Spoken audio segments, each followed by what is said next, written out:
আল্লাহ তাআলা বলছেন ইযহাব ইলা ফিরআউনা ইন্নাহু তাগা। ও মুসা, মুসা পয়গম্বরকে আল্লাহ রাব্বুল আলামিন বললেন, মুসা তুমি ফিরআউনের কাছে যাও, কারণ সে তাগুত হয়ে গেছে। সে কি হয়ে গেছে? তাগুত মানে হচ্ছে ওই শক্তি, যেই শক্তি আইন রচনা করার যোগ্যতা রাখে, ক্ষমতা রাখে। অ্যাটলিস্ট সরকার, যারা থাকে সরকারে তারাই তো আইন রচনা করে নাকি?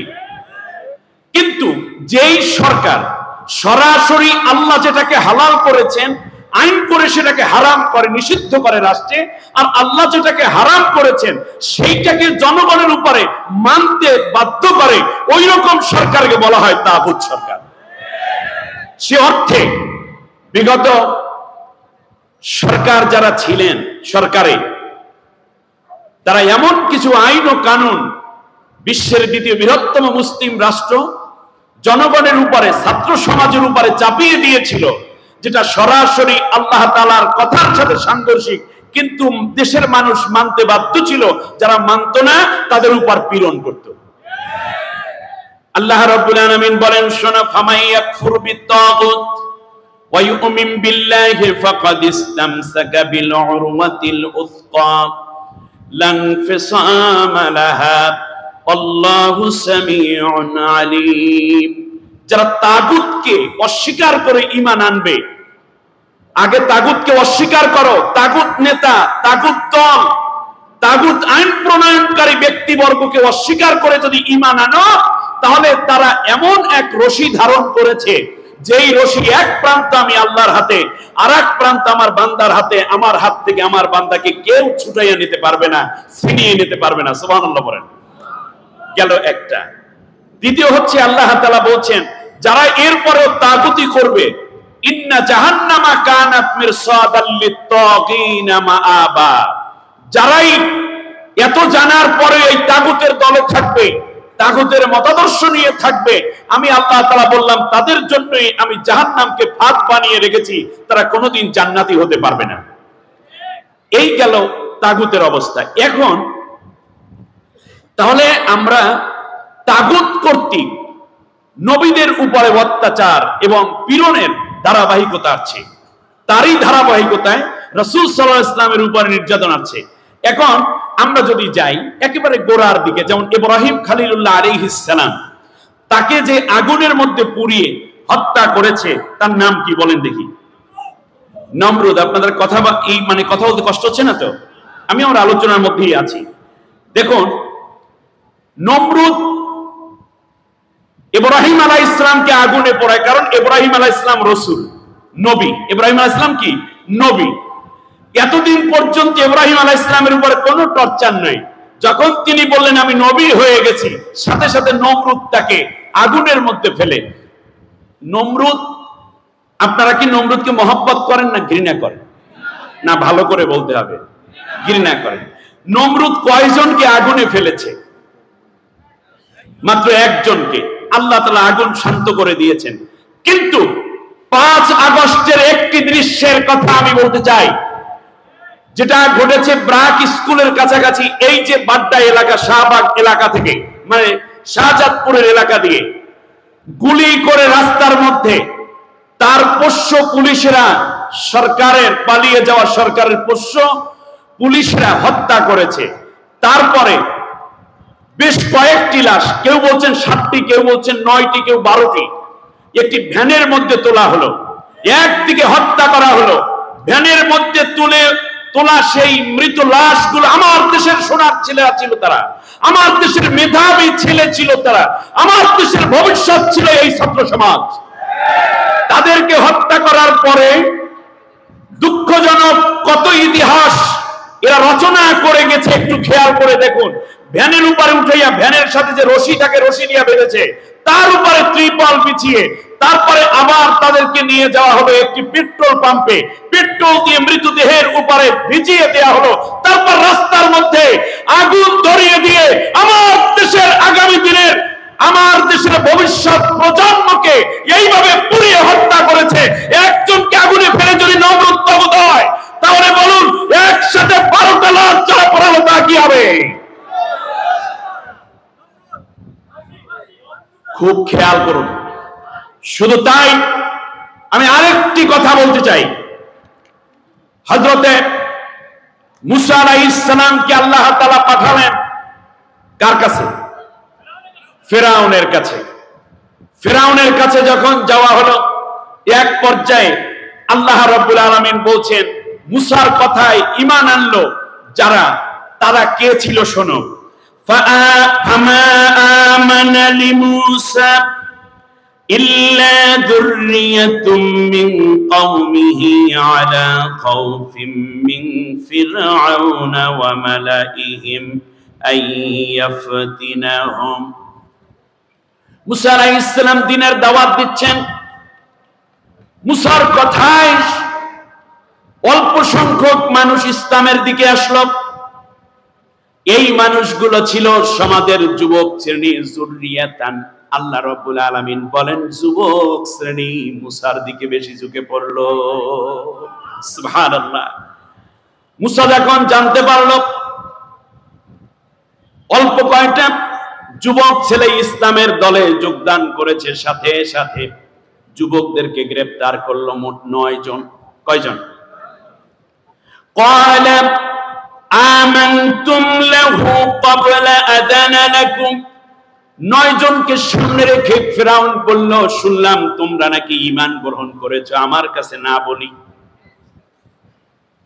এখন তোমাদেরকে শাস্তি ভোগ করতে হবে।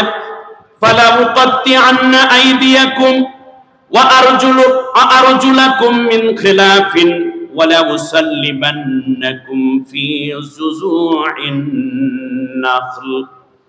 সূরা তাহার 71 নম্বর আয়াতে আল্লাহ রাব্বুল আলামিন বললেন, যুবকরা থরথর করে কাঁপতেছিল, কিছুটা ভীতিও তাদের ভিতর কাজ করছে। এমন সময় হঠাৎ করে ফিরআউন ডাক দিয়ে বলল, শুনলাম তোমরা নাকি ইসলাম গ্রহণ করেছো। বলল, হ্যাঁ গ্রহণ করেছি। বলল, আমি তোমাদেরকে শাস্তি দেব, তোমাদের বিপরীত দিক থেকে হাত এবং পা কেটে ফেলবো, আর কাউকে আমি ফাঁসি দিয়ে দেব। বিপরীত দিক থেকে হাত পা কাটবে। যুবকরা আওয়াজ দিয়ে বলল, ফিরআউন, যেই কালেমা পড়েছি মুসার জবান থেকে নিয়ে, আল্লাহ ছাড়া কোনো ইলাহ নাই, আল্লাহ ছাড়া কোনো আইনদাতা নাই, বিধানদাতা নাই, হুকুমদাতা নাই, পালন কর্তা নাই, আল্লাহ ছাড়া সিজদা পাওয়ার কোনো ইলাহ নাই, মাবুদ নাই। অপরদিকে আমরা মুসা পয়গম্বরকে রাসূল বলে স্বীকার করেছি। তুমি আমার বিপরীত দিক থেকে হাত পা কাটবা তো দূরের কথা, পায়ের তালু থেকে নিয়ে মাথার তালু পর্যন্ত যদি কেটে টুকরা টুকরা করে ফেলো, তারপরেও যে কালেমা পড়ে মুসলমান হয়েছি, এই কালেমা থেকে এক চুল পরিমাণ পৃথক হতে পারবো না। মুসা আলাইহিস সালামের এই অনুসারীদের 7 জনকে ফিরআউন বিপরীত দিক থেকে হাত কাটলো, পাও কাটলো। ওয়ালা উসাল্লিবান্নাকুম ফি যুযু'ইন নাখল। এরপর দ্বিতীয় যে অর্ডারটা করেছে, কাউকে গাছের সাথে, খুরমা খেজুর গাছের সাথে ঝুলাইয়া ফাঁসি দেব। 2 জনকে ফাঁসি দিল। ফাঁসি দিয়েছে কয়জনকে? 2 জনকে। অপরাধ কি? ঈমান এনেছে, ঠিক না? তাগুতকে অস্বীকার করেছে। আর 7 জনকে কি করেছে? বিপরীত দিক থেকে হাত পা কেটেছে। আশ্চর্যজনক খবর হলো, আরে 7 জন মানুষের হাত পা কাটার অপরাধে আমরা বলি ফিরআউন জাহান্নামী, ফিরআউন তাগুত। আর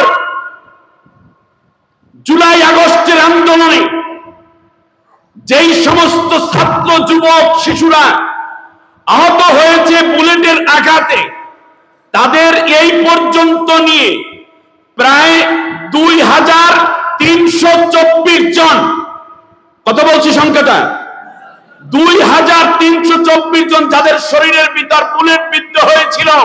ডাক্তার বলেছে যে তোমার হাত কেটে ফেলতে হবে, পা কেটে ফেলতে হবে।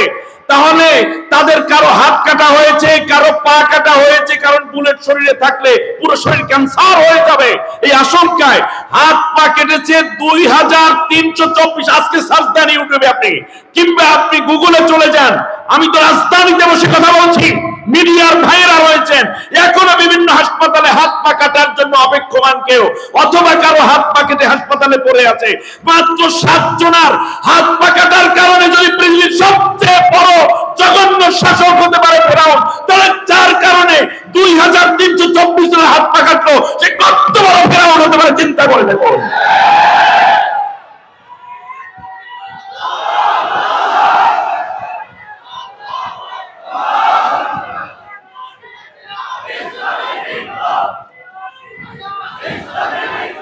তাই নয়, আজ আমি মনে করিয়ে দিতে চাই প্রসঙ্গটা ছিল কোটা না মেধা।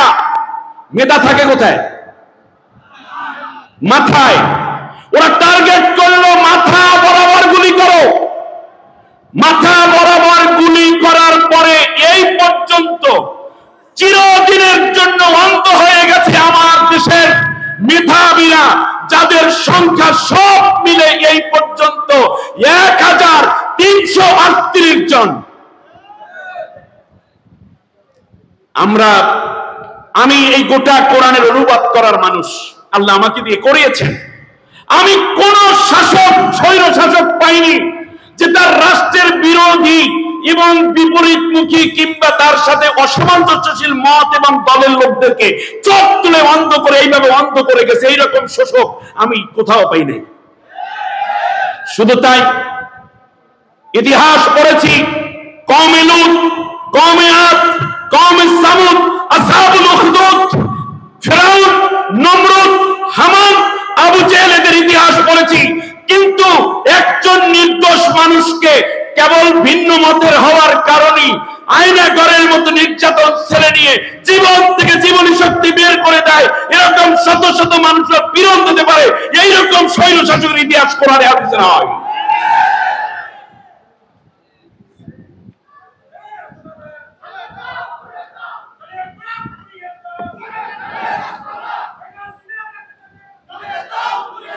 আমি আপনাদেরকে বলি, শুনুন, আল্লাহ সুবহানাহু ওয়া তাআলা এরপর বলছেন, শুনুন, তার রাসূল হওয়ার মধ্যে দোষটা কোথায়? এখানেই কথায়, এইটাই আমার প্রতিপাদ্য। এখানে প্রত্যেক নবী তার জাতির সাথে মিশেছেন, আগে কোনো সমস্যা ছিল না। যেই দিন বলেছেন রাসূল, সেই দিন থেকে সমস্যা। মুসা আলাইহিস সালাম ফিরআউনের ঘরে লালিত হয়েছেন, আপনারা জানেন কিনা? কার ঘরে? ফিরআউনের ঘরে 23 বছর। কত বছর?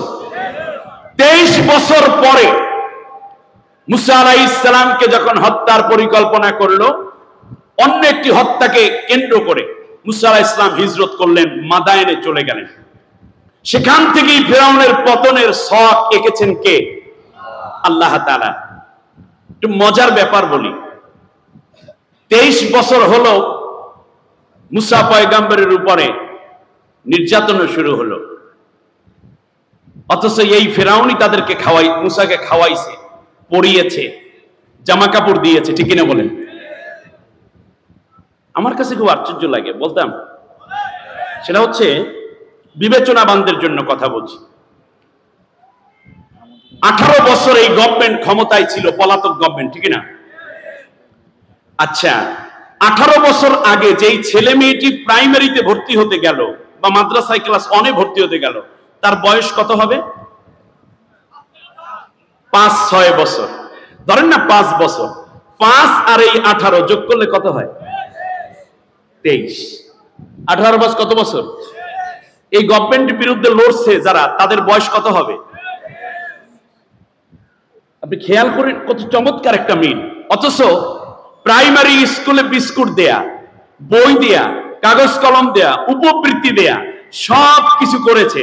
তাহলে ফিরআউনের নিয়ম নীতির মধ্যে কি ছিল যেটা এই গভর্নমেন্টের মধ্যে থাকার কারণে 23 বছরের মাথায় জোর আন্দোলন করে এরা সমূলে বিদায় করে দিল? কারণটা কি? সেইটা আল্লাহ রাব্বুল আলামিন কোরআনের মধ্যে বলেছেন, সূরার নাম সূরা তাহা, আয়াত নম্বর 79। وَأَضَلَّ فِرْعَوْنُ قَوْمَهُ وَمَا هَدَى। ফিরআউন যেই শিক্ষানীতি পরিচালনা করেছিল তার মধ্যে জাতির উন্নতির কোনো বিষয় ছিল না, সব ছিল জাতিকে ধ্বংস করার শিক্ষা ব্যবস্থা।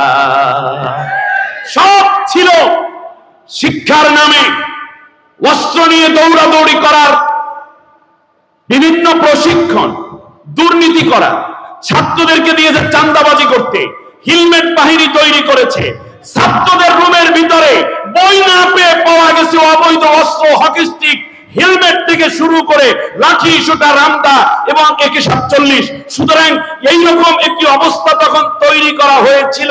আল্লাহ রাব্বুল আলামিন বললেন, শোনো, সে মূলত জাতিকে শিক্ষার নামে অশিক্ষা দিয়েছে। আমাদের ডক্টর হেলালউদ্দিন সাহেব একটু আগে যেই বক্তব্যটা দিয়েছে, একটি জাতি ধ্বংসের পরিকল্পনা নিয়েছিল, সেই ধ্বংসপ্রাপ্ত জাতিকে উদ্ধার করার জন্য আল্লাহ রাব্বুল আলামিন দিয়েছেন মুসা আলাইহিস সালামকে জ্ঞান।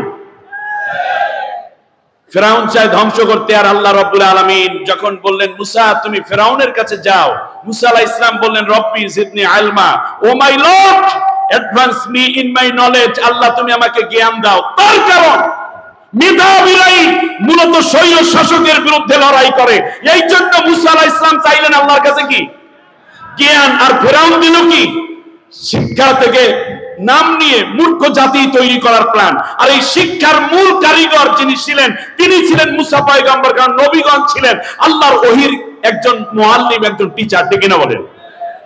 যখন এই মেধা, একদিকে মেধা আর একদিকে দলালাত তথা অজ্ঞতা মূর্খতার সয়লাব, সেই মুহূর্তে ফেরাউন কি কি কর্মনীতি দিয়ে তার ছাত্রদেরকে, ছাত্র সমাজকে টিকিয়ে রাখতো, সেই কথা বোঝাতে গিয়ে আল্লাহ সূরা শুআরার 38 এবং 39 নম্বর আয়াতে বলছেন, ফাজুমিআস সাহারাতু লিমিকাতি ইয়াউমিন মা'লুম ওয়া ক্বিলা লিন-নাসি হাল আনতুম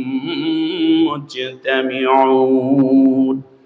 জাতির মধ্যে অ্যাডভার্টাইজমেন্ট করতো ফেরাউন, আমরা এখন নাচ হবে, গান হবে, ড্যান্স হবে, পহেলা বৈশাখে অনেকগুলো নাচানাচি হবে, 31st নাইট হবে, ভ্যালেন্টাইন্স ডে হবে, এমনি করে করে এক ডে হাবিজাবি কত কিছু হবে। আমরা মন্ত্রীরা যাব, প্রধানমন্ত্রীও যাবে, প্রেসিডেন্ট যাবে, তোমরা কি এই খেলাধুলার মধ্যে মত্ত থাকবে না? শিক্ষা বাদ দিয়ে শরীফার গল্প, ট্রান্সজেন্ডারের গল্প, এই রকম আলু ভর্তা বানাও, ডিম ভাজো, আর ব্যাংকের মতো লাপের শিক্ষা ব্যবস্থা চালু করো, জাতিকে মূর্খ বানানো যাবে। এই জন্য মেধাবীরা এখন আর মুসা পয়গম্বর আসবে না, ঈসা পয়গম্বর আসবে না, নূহ আলাইহিস সালাম আসবে না, ইব্রাহিম খলিলুল্লাহ আসবে না, মুহাম্মদুর রাসূলুল্লাহ সাল্লাল্লাহু আলাইহি ওয়াসাল্লাম আসবেন না। কিন্তু আল্লাহর নবীদের সিলসিলায় যারা এই নবীদেরকে বোঝে, নবীদেরকে ধারণ করে, তারা যখনই এই রকম তাগুতি শক্তির সয়লাব দেখে, জ্ঞানীরা বসে থাকতে পারে না। এই জন্য তাদের আন্দোলনের নাম হলো কোটা না মেধা, ঠিক না বলেন? কোটা না মেধা, বিজয় হবে কার? মেধার। এই জন্য আল্লাহর নবীকেও আল্লাহ রাব্বুল আলামিন চমৎকার করে জ্ঞানী বানিয়ে দিয়েছেন। নবীকে আল্লাহ রাব্বুল আলামিন কি করে পাঠালেন? নবী নিজেই বললেন বুইস্তু মুআল্লিমা, আমি টিচার হয়ে এসেছি, আমি শিক্ষক হয়ে প্রেরিত হয়েছি। একটা মজার ব্যাপার আপনারা দেখেছেন, খেয়াল করেন, 350 জন এমপি তাদেরই। তার কারণ এমন একটি শাসন ব্যবস্থা। আল্লাহ রাব্বুল আলামিন বলেন ইন্না ফিরআউনা আলা ফিল আরদ, ফিরআউনের রাষ্ট্র গঠনের মধ্যে এমন অবস্থা ছিল, তার সেক্রেটারিয়েটে, তার পার্লামেন্টে বিরোধী দল বলতে কেউ ছিল না, লাআলিন ফিল আরদ, একক ক্ষমতায় অধিষ্ঠিত ছিল ফিরআউন। শুধু তাই না, আল্লাহ সুবহানাহু ওয়া তাআলা খুব চমৎকার করে বলেছেন, ফিরআউন তো এক পর্যায়ে নিজেই হত্যাকারী হিসাবে আত্মপ্রকাশ করলো। মুসা আলাইহিস সালাম গিয়ে বললেন আসেন আমরা এক আল্লাহর গোলাম হয়ে যাই। ফিরআউন বলল তুমি রাসূল হয়ে গেছো, তুমি নাকি রাসূল হয়েছো। এইবার রাসূলের ব্যাখ্যায় আসছি আমি। তুমি রাসূল হয়েছে, এতদিন ছিল মুসা, কোনো অসুবিধা নাই। যখন রাসূল বলছে তখনই বলছে জারুনি, আমাকে ছেড়ে দাও, আক্তুল মুসা, আমি নিজেই মুসাকে হত্যা করে ফেলবো। ওয়ালিয়াদউ রাব্বাহু, সে তার আল্লাহকে ডাকুক। ইন্নী আখাফু আইয়ুবাদদিলা দীনাকুম, আমি ভয় করছি সে তোমাদের পুরো সংবিধান চেঞ্জ করে ফেলবে। নবীরা এসে কি চেঞ্জ করে? কি কাফিরের সংবিধান মানে নাকি আল্লাহর সংবিধান মানে? এই তো বুঝতে পেরেছেন নবীদের কাজ। আস্তে আস্তে একটু আগাচ্ছি, এবার একটু ধরেন তো দেখি। ফিরআউনকে, মুসা আলাইহিস সালামকে ফিরআউন হত্যা করতে যায়। আচ্ছা, হত্যা করার লোকের কি অভাব ছিল ফিরআউনের রাষ্ট্রে? কথা বলে না। ফাঁসি দেওয়ার জন্য লোক আছে না? ক্রসফায়ার দেওয়ার জন্য পুলিশ, র্যাব, গোয়েন্দা, ডিবি, ডিএসপি আছে না? এরপরেও সে নিজে হত্যা করতে চেয়েছে, ঠিক কিনা বলেন? তাহলে বোঝা যায় কোন দ্বিমত পোষণকারী কিংবা কোন তার সাথে অমিল ব্যক্তিকে ফাঁদে পেয়ে নিজে হত্যা করায় উদ্যত হওয়ার প্রথম আচরণ ফিরাউন করেছিল। সে লেডি ফিরাউন হতে পারে পরবর্তীতে, কোনো অসুবিধা নেই। তার কারণ হচ্ছে এই যে পরবর্তীতে আমরা বিভিন্ন সোশ্যাল মিডিয়ায় জানতে পেরেছি এক পর্যায়ে, জানি না কতটুকু সত্য হবে, যে একজন আসামিকে মাত্র 10 মিনিট পরেই যার ফাঁসি হবে, কিন্তু এই 10 মিনিট ধৈর্য কুলায় নাই, নিজেই জেলের ভিতর গিয়ে হত্যা করেছে। ইতিহাস এক সময় দাঁড়াবে, এটা ফিরাউনের আচরণ। আল্লাহ রাব্বুল আলামিন বলেন, শোনো, এই সব কিছু মিলে মূল উদ্দেশ্যটা কি তোমাদেরকে একটু বলে দিই, তাহলে রসুলের কষ্টটা আমরা বুঝতে পারবো। সেটা হচ্ছে, রসুল মানে হচ্ছে রাষ্ট্রনায়ক হওয়া। বলেন রসুল মানে কি, বলেন তো দেখি, আরেকটু জোরে বলেন। রাষ্ট্রনায়ক হওয়া। ফিরাউন এক পর্যায়ে বনি ইসরাইলের লোকদেরকে হত্যা করতে যখন গিয়েছিল, তখন সে মনে করেছে এর আগে যতবার হামলা করে আমি বিজয় লাভ করেছি, আজকেও অবশ্যই বিজয় লাভ করে 2 লক্ষাধিক সশস্ত্র সৈন্য নিয়ে তারা চলে গেল লোহিত সাগরের কিনারে। 3.5 লক্ষ নিরস্ত্র বনি ইসরাইল। আল্লাহ রাব্বুল আলামিনের কাছে মুসা আলাইহিস সালাম দোয়া করলেন, লাঠি দিয়ে আঘাত করলেন, 12টা রাস্তা তৈরি হয়ে গেল, তাদেরকে নিয়ে চলে গেল। এক পর্যায়ে গিয়ে বলল যে শোনো, আমি এই যে নদী দেখো তোমরা, এই নদীটা কিন্তু আমারই কথা শোনে। নাউজুবিল্লাহ বলে, দেখো না কি সুন্দর নদী আমার জন্য ভাগ হয়ে আছে। ওয়ানাদা ফিরআউন ফি কওমিহি ক্বালা ইয়া কওমি আলাইসা লি মুলকুম মিসরি ওয়া হাদিহিল আনহারু তাজরি মিন তাহতি আফালা তুবসিরুন। আমার জাতির লোকেরা দেখো না, এই যে নদী 2 ভাগ হয়ে শুকনো রাস্তা তৈরি করে দিয়েছে তলদেশ দিয়ে, এটা আমার কথাই এই নদী চলে। এই দেখো কি সুন্দর রাস্তা, এটা আমার কারণে হয়েছে। কি নদী কি ওর কথা শোনে? শোনে না। সে মনে করেছে এখন ওপারে গিয়ে 3.5 লাখ মেরে আসবো। আর এই দিকে যাওয়ার সময় তারা কি করেছে, আল্লাহ রাব্বুল আলামিন বলছেন, কাম তারাকু মিন জান্নাতি ওয়া উয়ুন। ফিরাউন তার রাজপ্রাসাদের চারপাশে সুন্দর ঝর্ণা ধারাগুলো চালু করে গিয়েছিল, বাগ বাগিচা সুন্দর করে গুছাইয়া গেছে। তার কারণ ফিরাউন মনেও চিন্তা করে নাই যে কোনোদিন এই যাত্রায় তারা মারা যাবে। মনে করেছে আগের মতো যত অত্যাচার করে বিজয় লাভ করেছি, এইবারেও আমার পেটুয়া বাহিনী নিয়ে আমি জয় লাভ করে আসব। এরপরে বলল ওয়াজুরুই ওয়া মাকামিন কারীম। আমার আল্লাহর কথা, এখান থেকে শিক্ষা নাও। আহ, কি চমৎকার কথা আল্লাহ বলেছেন, ওয়াজুরুই ওয়া মাকামিন কারীম। জমকালো ফসল, টমেটো বাগান, লিচু বাগান, লেবু বাগান, আম জাম কলা কাঁঠাল, সেখান থেকে ধরে আপেল বেদানা আঙ্গুর গাছ, আনারস গাছ, এমনি করে কত হলুদ মরিচের গাছ, পেঁয়াজ রসুনের গাছও তোমরা সেখানে পাবে। এমনকি অনেক রকমের গাছগাছরা তারা লাগিয়ে রেখেছিল। তার কারণ ফিরাউন মনে করেছিল আমি কোনোদিন ক্ষমতা থেকে যাব না। আরে কয়দিন থাকবে বাঁচবে তার খবর নাই। ভীষণ 2041, আজকে হলো 2024 সাল, এখনো 17 বছর বাকি। 17 মিনিটের যার গ্যারান্টি নাই, সে 17 বছর পর্যন্ত থাকার আকাঙ্ক্ষা করে। ফিরাউনও এটা চেয়েছিল। তার কারণ ওয়ানামাতিন কানু ফিহা ফাকিহিন।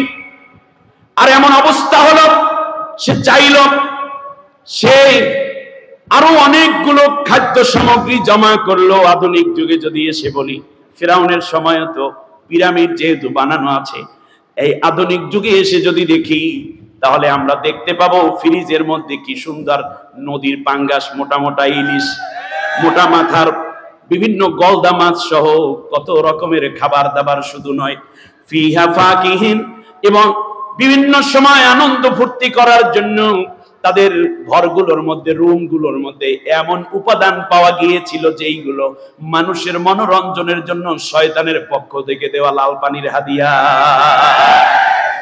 আল্লাহ রাব্বুল আলামিন বলেন, শোনো, মাছ বরাবর যখন চলে গেল, ঠিক সেই মুহূর্তে আমি আল্লাহ রাব্বুল আলামিন বললাম, পানি তুমি সমান হয়ে যাও।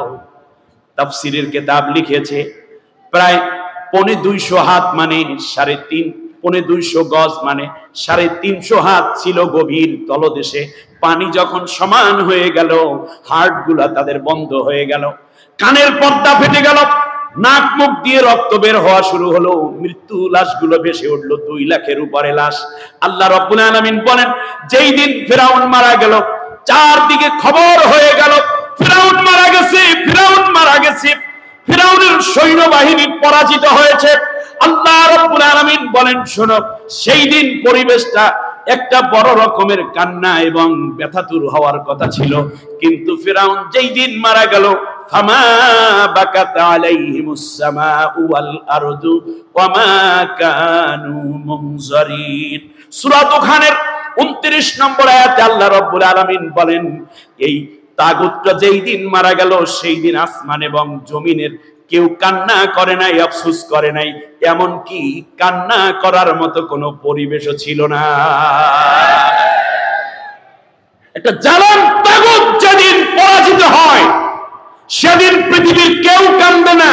আচ্ছা, ফিরআউনের জন্য সবচেয়ে বেশি কাঁদলে তো তার স্ত্রী, নাম কি?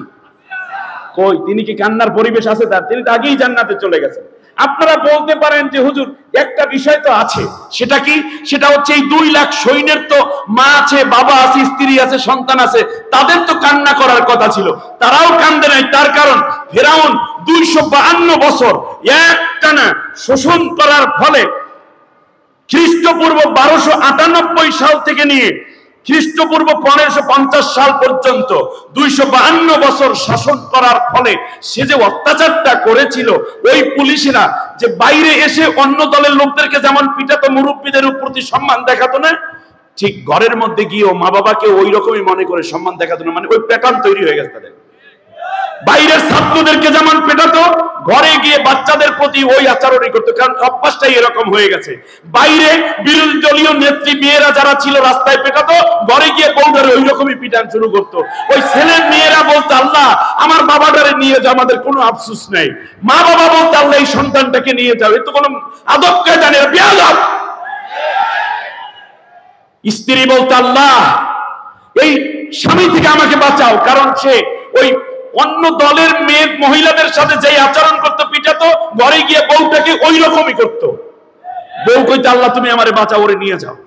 এই জন্য মিশরে 2 লক্ষ সৈন্য, তাদের মা বাবা ভাই বোন সন্তান সন্ততিও কেউ কান্না করে নাই। এমন কি কান্নার পরিবেশও ছিল না। কান্না কাটা না করে না করুক, কিছু একটা তো করছে, সেইটা আল্লাহ বোঝাচ্ছেন সূরা আনআমের 45 নম্বর আয়াতে। فَقُطِعَ دَابِرُ الْقَوْمِ الَّذِينَ ظَلَمُوا وَالْحَمْدُ لِلَّهِ رَبِّ الْعَالَمِينَ। সুবহানাল্লাহ। আল্লাহ রাব্বুল আলামিন বলেন, ফিরআউনের মৃত্যু সংবাদ, এমন কি তার সৈন্যবাহিনীর মৃত্যু সংবাদ শুনে কেউ ইন্না লিল্লাহ পড়ে নাই, আফসোস করে নাই, ব্যথাও পায় নাই, হৃদয়ের মধ্যে কষ্ট আসে নাই, বরং সবাই আনন্দ চিৎকার করে বলেছিল, আলহামদুলিল্লাহি রাব্বিল।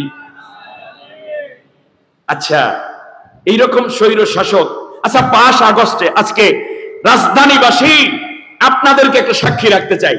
5 আগস্টে এইরকম একটি শোষণের পতনের পর আলহামদুলিল্লাহ যারা পড়ছেন, তারা একটু হাত উঁচু করে আল্লাহকে দেখান তো দেখি।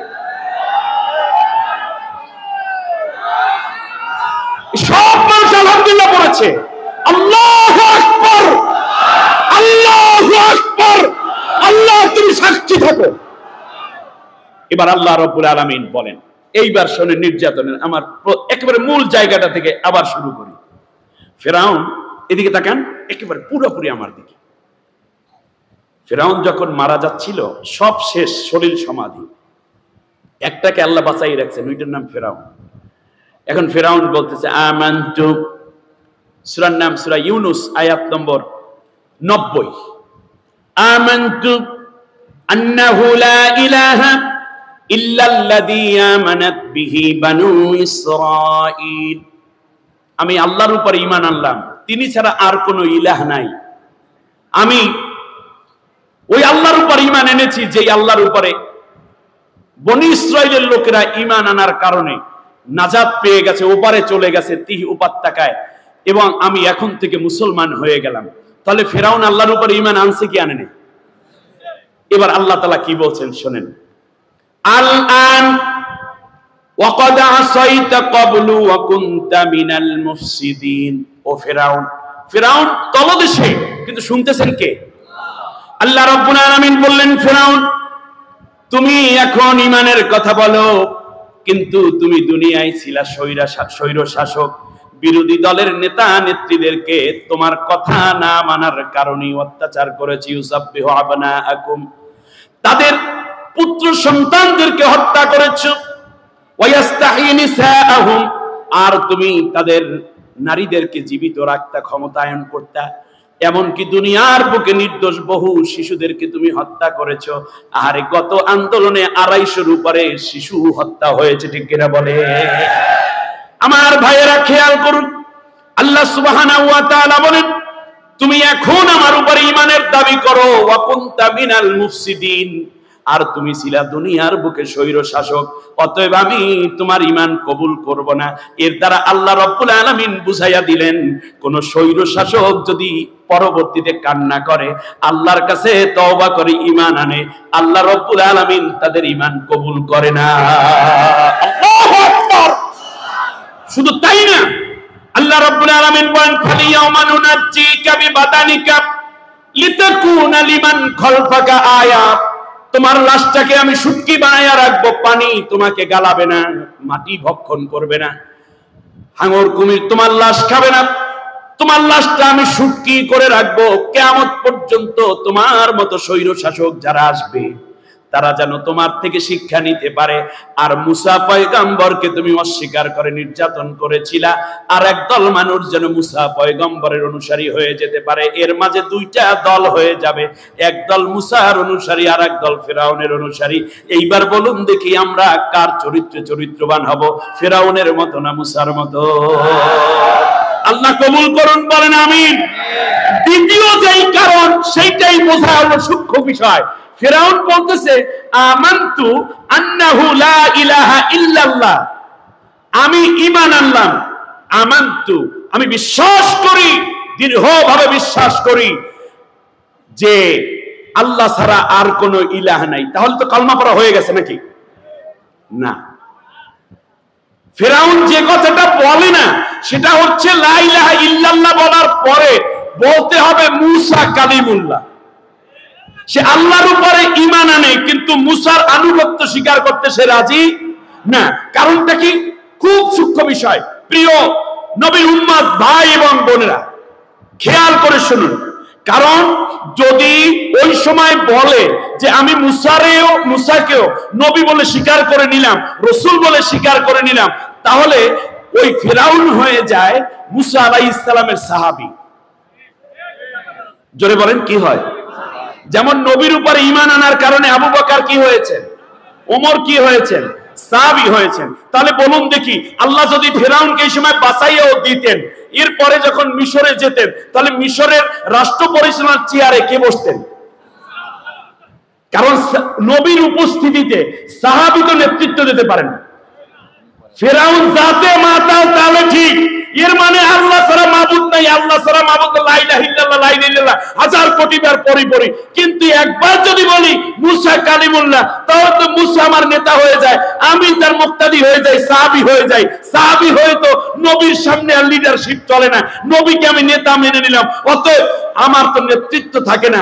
এই কারণে বলে যে আল্লাহরে বুঝাইয়া যদি পার হইতে পারি ভালো, লাগলে মরে যাব, এরপরে মুসার হাতে নেতৃত্ব দেব না।